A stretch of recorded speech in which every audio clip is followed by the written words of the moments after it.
Peace, peace, peace. Hope everybody's doing well. Today is August 21st. Please hit that like button. Please hit that subscribe button.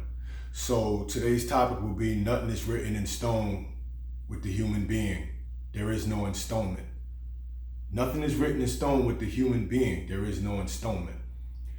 When we interact or interface with people, we have an expectation in our mind of how they should behave, which is an enstonement. But nothing is written in stone when you're dealing with the human being. There's a saying that I always would say that human behavior is completely unpredictable. My brother Big Ant told me that human behavior is very predictable. And we're both right. It's just we're wording it different. When you're dealing with the human being versus the animal, even though the human is an animal, it's animal nature. If you feed an animal for one day, that animal will remember you for the rest of their life. You could feed a human being for 364 days. On the 365th day that you forgot to feed them, they'll remember only the 365th day. The 364 don't mean anything at that point. Yesterday's score don't count in today's game. You've heard me say this before. This is why you always hear me say, let your last endeavor be your best endeavor. Because you're dealing with human nature and the psyche of the human. The animal nature. But our animal nature versus the animal out there is similar, but it's different. That animal also has an expectation because once you feed it, it wants you to keep feeding it. That's where its loyalty comes from. But if you don't feed it, it'll still love you longer than the human being will. The human being is more, you have to be more consistent over and over and over again. Where with the animal that we see external to us, they're a little bit different, but nevertheless, it's the same nature. So is it loyalty over love or is it love over loyalty? Which one is more important to you? Which one do you hold at a higher value? So loyalty is the behavior, it's the action that you see displayed toward the other person coming from the subject, right? It's patterns of behavior. Love, living or valued energy now, remember the valued energy can change at any time based on how they perceive you. You know, because everything is subjective, everything is personal to that observer. So how you view it, they might not view it the same way. So these are things we always have to keep in mind.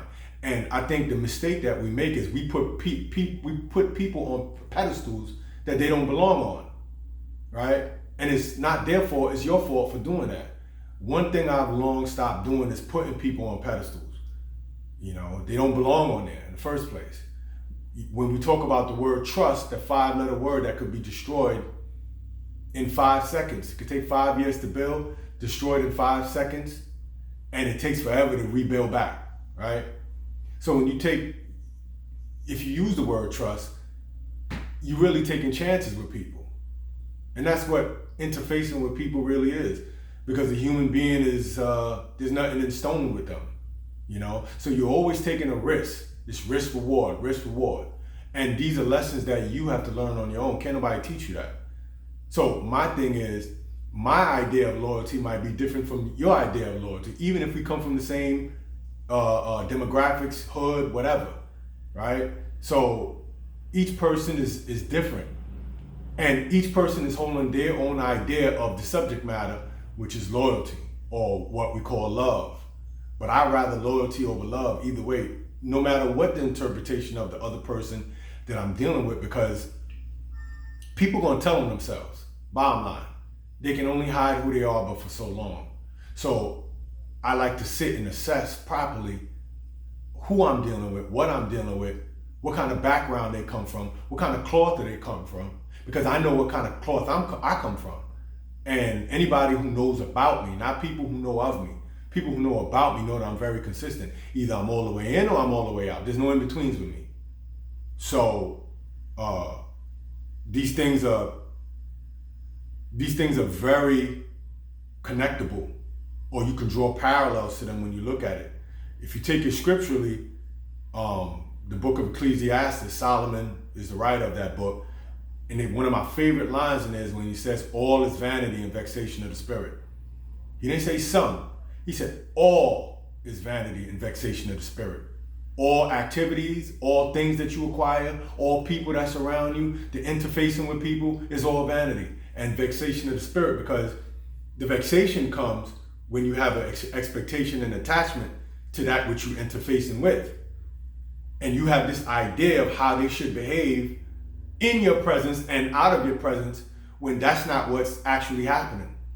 So I think we make a big mistake when we put people on pedestals. All is vanity and vexation of the spirit. The spirit gets vexed because of this unrealistic expectation and attachment that it has to this person. So it becomes vanity, or it becomes vain, right? It becomes futile or hopeless. The fact that you have this idea, this ideology in your mind that might be different from the other person. You might be using the same word with different meanings and different outcomes, if that makes sense. Rick Ross, in one of his songs, stated, ain't no love my mom made up, I shed my last tear. The last tear is the vexation of the spirit. Just like Solomon's verse that was written there. All is vanity and vexation of the spirit. I shed my last tear, right? Ain't no love my mom made up, because I understand the nature of the human being. Now, I'm able to draw parallels to hip hop versus scripture. Everybody's not able to do that, because one thing I'm good at is breaking and decoding information and seeing where it applies, how it applies, when it applies, who it applies to, and where's my role in all of this? Because you still have to be accountable for self. Self-accountability is one of the highest spiritual practices that you can endure, right? So the literature of your experience is something that you have to be monitoring at all times, right? And how you're viewing certain subject matters, certain interfacing matters that you have with others. And am I holding this person to an expectation that's unrealistic? Because we're all born flawed. So loyalty over love, right? Which one is more important to you? Nothing is written in stone when it comes to the human being. There is no enstonement. I repeat, there is no enstonement. Let your last endeavor be your best endeavor, because there is no enstonement. The fact that you think that there's an enstonement is an unrealistic expectation that you have going on internally. And then when the person disappoints you, you blame them instead of you, if that makes sense. So holding people accountable, yeah, you should hold them accountable, but you also have to hold yourself accountable for putting them on a pedestal that they don't belong on, right? So I've long stopped putting people on pedestals. Not no master teacher, not no friend, not no family member, not no acquaintance, not no co-workership, right? I don't do that. I deal with the nature of people, and I know that nothing is in stone. Nothing is in stone. All is vanity and vexation of the spirit. Ain't no love my mom made up, I shed my last tear. I shed my last tear. Vanity and vexation of the spirit. Vexation of the spirit. It all ties and yokes together. But I'm able to draw parallels from different places. I've also seen in the Pertem Heru, or the Book of the Dead, it said that their smiles are not stable. So don't rest thy confidence upon them, but rest it upon that which endured forever. Right? Their smiles are not stable. So don't rest thy confidence upon them, but rest it upon that which endured forever. You interpret that how you want to interpret it. But it all ties in. It all ties in. There is no enstonement out here. Trust that 5-letter word. You got to be careful with that. Loyalty over love, not love over loyalty. Living off valued energy. You go back to my previous video. You see how all these things tie in. And I think that human beings, the fact is that we're all born flawed, and we all take chances with each other. I have chances that have lasted 25 years to 34 years. Some are 10 years, some are 15 years. But I already know that this person is flawed the same way I'm flawed. They're flawed because I'm flawed, right? We got to get that part. So instead of blaming everyone else, we have to blame our ideological views, our perspective, because perspective precedes behavior. Perspective precedes behavior. And your expectation that you're putting out there more times than not is an unrealistic expectation, because you're dealing with someone who's flawed just like you flawed. Their flawness might have came out before yours come out, but it's gonna come out, right? And this is where forgiveness comes in. Forgiveness is for you, it's not for the other person, because you know you're going to need it down the road because you're flawed, right? So at the end of the day, nothing is written in stone with the human being. There is no enstonement. And it's a very simple message, but I think in my observation of watching people and how they interface with others and these unrealistic expectations and attachments that they have, and then when the other disappoints them and lets them down, they act surprised and they blame the other. I don't do that no more. I'm too old for that, right? So always let your last endeavor be your best endeavor. Book of the Dead, their smiles are not stable. Their smiles are not stable, right? This goes back to the fact that human beings are biochemically linked. When that chemistry biologically ain't there no more, the contract is null and void. Bottom line, when you're dealing with people. And not too many people can deal with truth. There's a saying that the truth always cuts, but sometimes you don't bleed out right away. The truth always cuts, but sometimes you don't bleed out right away. So the street dudes will tell you, yo son, spin the block. Sometimes you have to spin the block of experience to come back to the information for it to make sense to you. Even me right now, at all times, there's a lot of information that I come across that I'm not ready to absorb, but I always write it down. And as the degrees or the days pass, whether it turns into weeks, months, years, I spin the block and I come back to it. And now it resonates. Same information, but I wasn't ready to take that at that time.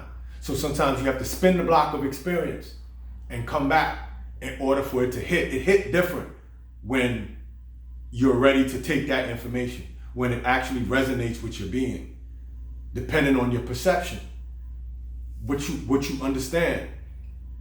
What I understand now, and for me, every week I grow. So who I was last week is not who I am this week. So my perception is getting sharper as time goes on. So with all that being said, it's just a little jewel that I wanted to drop as far as how you interface, because to be is to be related. That's the human being. We relate to others, but in our relation with others, we have a lot of unrealistic expectations and attachment to the others. Putting people on pedestal that they don't belong, that you know you don't even belong on, but you putting them on that pedestal to get yourself away from yourself. Let them deal with you, because you don't want to deal with you a lot of times, right? Dealing with yourself is so important and imperative. You have to enjoy your own company more than the company of others. And you have to hold yourself to a higher accountability than you hold others, if that makes sense. Just grown man talk, right? And this is how I live my life. Those who know about me know that everything that I'm saying is authentic, right? So with all that being said, let your last endeavor be your best endeavor. Nothing is written in stone when it comes to the human being. There is no enstonement. There is no enstonement. The only enstonement is the one you got going on in your mind. And more times than not, go live a little, spin the block, and come back, and you tell me if I'm wrong. With that being said, anyway, salute.